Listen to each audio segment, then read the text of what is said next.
आज पहिलो गर्ला त ढिँडो खान आउनुहोस् है साथीहरू। मेरो घरमा जहिले दैनिक बेलुका बेलुका चाहिँ ढिँडो पाक्छ, बिहान चाहिँ भातै पाक्छ।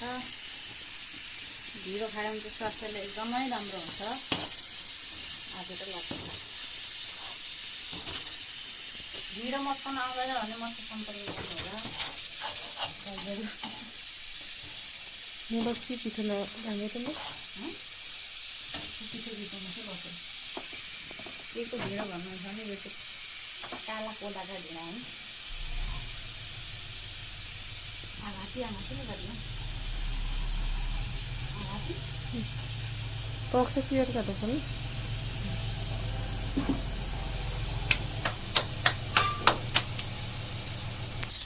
नजिकलाई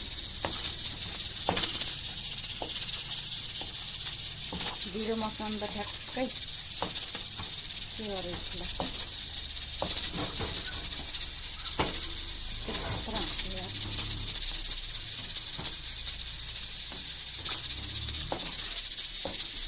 उहिले 2055 सालमा यो ढिँडो मस्काउने ट्रेनिङ गरेको थिएँ नि त म काठमाडौँमा।